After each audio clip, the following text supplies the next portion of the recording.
A pioneering initiative at Bushy Park Residential Treatment Centre is making meaningful strides in addressing the complex link between substance use and mental health. The Substance Use and Mental Health Project brings together professional facilitators and evidence-based approaches to support individuals facing dual diagnosis challenges. By creating a safe, supportive environment, the programme empowers participants to share their experiences, build coping strategies and work toward long-term recovery and improved well-being. And to discuss this further, delighted to have Michael Lacey on the line. He's the facilitator of the dual diagnosis co-current mental health and substance dependency group for Bushy Park. Michael, good morning to you. Tell us a little bit more, I suppose, about the background to all this. Derrick, and thanks for having us on. First of all, we call it substance use and mental health, SUDMH, but the participants prefer simply to call it the Open Thoughts group. Okay. Now, when people in addiction, one individual described addiction, coming out of his addiction was like emerging from a traffic accident. And recovery is discovery. Individuals, when they begin to discover themselves, may find that they have an underlying mental health problem. We're all on a mental health continuum to a greater or lesser degree. Then there are individuals at the extreme end, people suffering from schizophrenia or bipolar. Some individuals may be self-medicating, and that's how they become addicted. Some individuals, as a result of the medication, develop mental health problems. It's a difficult area to diagnose and a difficult position to be in. Yeah? Absolutely, yeah, it certainly is. And I suppose that maybe that joined up thinking or all in approach, obviously very, very worthy indeed. Yeah, well, Brendan Behan said, great Irish writer, he said, there is sadness in my sadness when I'm sad. There is gladness in my gladness when I'm glad. But the sadness in my sadness and the gladness in my gladness is nothing like the madness in my madness when I'm mad. I think we can all relate to that to a greater or lesser degree.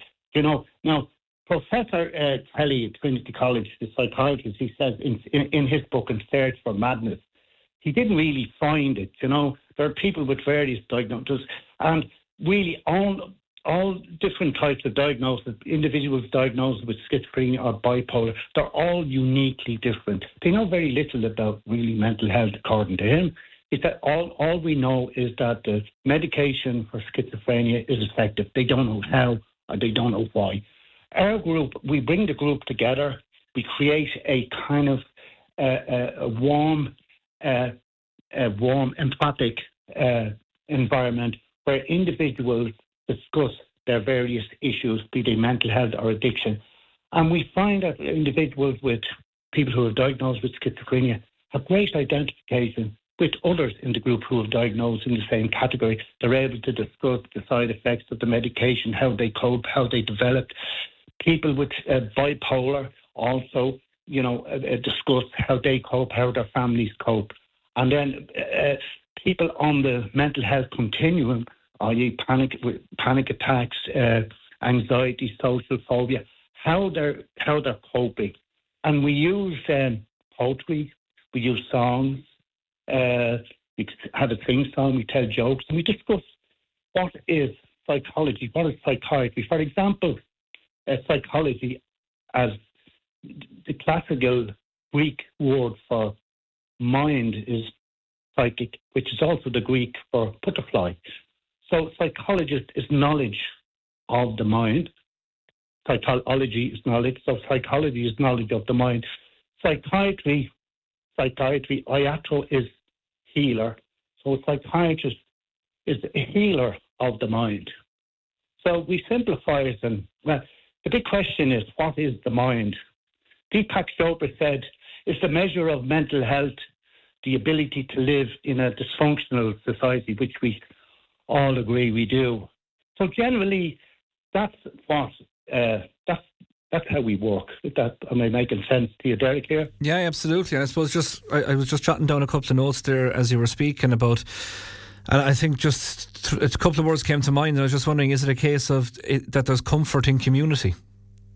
Absolutely. Identification, non-judgmental, and individuals diagnosed or in the category of dual diagnosis, they may go through treatment and find it difficult to sit at 12-step meetings or outside meetings because of the mental health, and they fall between two stools. So this group facilitates them. It's non-challenging. Now, the level of relapse among individuals in that category is high. It's hard to manage. So the group, it's people. The main criteria for individuals coming to the group is that they're drug or alcohol free on the day that they come. And of course, everything is confidential unless they're a danger to themselves or others. We have to take action. So it's non-challenging, it's open, and it's supportive and encouraging. And to try and link the individuals, all the individuals who have a mental health problem need to be linked in with mental health services, and the individuals with alcohol need to be linked in with alcohol services as well, wherever they choose. Alcoholics Anonymous, Narcotics Anonymous, Cocaine Anonymous, or Recovery International, which is a wonderful self-help group for mental health issues, and so on. Yeah. Is it the type of thing? Is it the type of thing that you're confident there will be real long-term benefits from? There will be indeed. We provide a safe venue where individuals can talk intimately about these personal issues, where they may not be able to talk about. Well, the stigma of mental health is diminishing.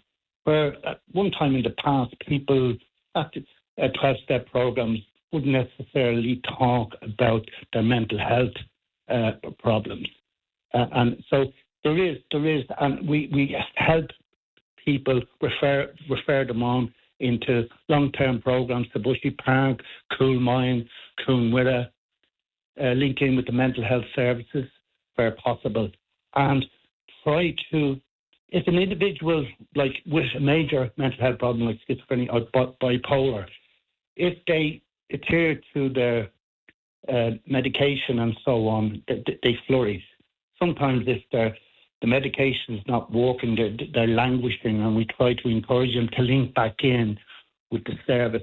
There is a tendency, we observe that individuals with bipolar, there's a tendency towards non-compliant, not taking the medication, and end up having a bipolar. And if there's a bipolar and an alcohol or drug problem, they exacerbate each other, and it's the chicken or the egg, which came first. So it's a complex area, Derrick.